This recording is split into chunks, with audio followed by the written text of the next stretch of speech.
ఆ ఇంటిని చూస్తే మాత్రం కళ్ళు తిరిగి పడిపోతారు. రిజర్వ్ బ్యాంక్ ఆఫ్ ఇండియా దగ్గర కూడా అప్పటికప్పుడు అంత డబ్బు ఉండదేమో. అవును, ఇది పచ్చి నిజం. దొరికిన డబ్బు, బంగారం సాక్షిగా దేశం మొత్తం నివ్వెరపోయింది. ఆ మధ్య తమిళనాడు, అంతకుముందు కాన్పూర్లలో అతిపెద్ద ట్రెజర్ హంట్ దొరికింది.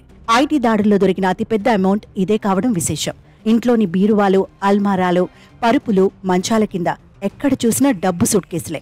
ఏ బ్యాగ్ ఓపెన్ చేసినా నోట్ల కట్టలు కనిపించడంతో ఐటీ అధికారుల కళ్ళు బయర్లు కమ్మాయి. ఒక్క నోట్ల కట్టలే కాదు, బంగారమై 100 కిలోలు ఉంది. అంతా కూడా బిస్కెట్ల రూపంలో ఉంది.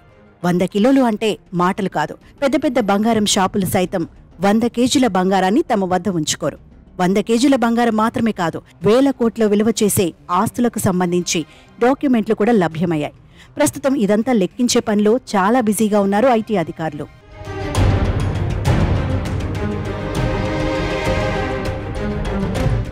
అవినీతి, అక్రమం ఇక్కడ మామూలు విషయం. దొరికితే దొంగ, లేకపోతే దొర. మొన్న బెంగాల్ మాజీ మంత్రి పార్థ చటర్జీ సన్నిహితురాలు అర్పితా ముఖర్జీ ఇంటి నుంచి 50 కోట్లకు పైగా నగదు, 5 కిలోల బంగారాన్ని ఈడీ స్వాధీనం చేసుకుంది. రైడ్ తర్వాత అర్పిత ఇంట్లో దొరికిన నోట్ల కట్టల చిత్రాలు సోషల్ మీడియాలో వైరల్ అయ్యాయి. కుప్పలా పడి ఉన్న నోట్ల కట్టలను చూస్తుంటే అంత డబ్బును స్వాధీనం చేసుకున్న ఈడీ దానిని ఏం చేస్తుందనే ప్రశ్న వస్తుంది సామాన్యులకు. అవినీతి పరుల ఆస్తులు స్వాధీనం చేసుకునే అధికారం, విచారణ నిర్వహించే అధికారం ఈడీ, సిబిఐ, ఆదాయపు పన్ను శాఖలకు ఉంటుంది. స్వాధీనం చేసుకున్న డబ్బును తమ కస్టడీలోకి తీసుకుంటాయి. భారీ ఎత్తున స్వాధీనం చేసుకున్న ఆ డబ్బును, బంగారాన్ని ఇలా అల్యూమినియం పెట్టెల్లో భద్రపరిచి జాగ్రత్తగా భారీ కస్టడీ మధ్య ఆ మొత్తాన్ని బ్యాంకులకు ఇలా తరలిస్తారు. ఆపై కోర్టు ఆదేశం మేరకు డబ్బు నిందితులకు తిరిగి ఇచ్చేస్తారా లేదా ప్రభుత్వానికి ఇస్తారా అనే చిక్కు ప్రశ్నగా మిగిలిపోయింది.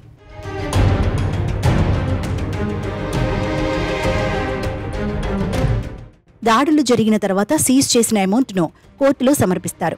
ఆ డబ్బును రిజర్వ్ బ్యాంక్ ఆఫ్ ఇండియా లేదా స్టేట్ బ్యాంక్ ఆఫ్ ఇండియాలో కేంద్ర ప్రభుత్వ ఖాతాలో జమ చేస్తాయి. కొన్నిసార్లు కొంత డబ్బును ఉంచుకోవాల్సిన అవసరం వచ్చినప్పుడు అంతర్గత ఆర్డర్ ద్వారా కేసు విచారణ పూర్తయ్యే వరకు దర్యాప్తు సంస్థ దానిని తన వద్దే ఉంచుకుంటుంది.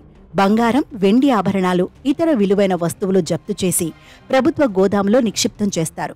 విచారణ తర్వాత కోర్టు జప్తునకు ఆదేశిస్తే ఆస్తి మొత్తం ప్రభుత్వానికి చెందుతుంది. కొంత జరిమానా విధించటం ద్వారా ఆస్తిని తిరిగి ఇవ్వడానికి చాలాసార్లు కోర్టు అంగీకరించింది. అయితే ఆస్తి పన్ను కట్టిన తర్వాత మళ్లీ తిరిగి ఇవ్వడంపై సర్వత్రా విమర్శలు వెల్లువెత్తుతున్నాయి.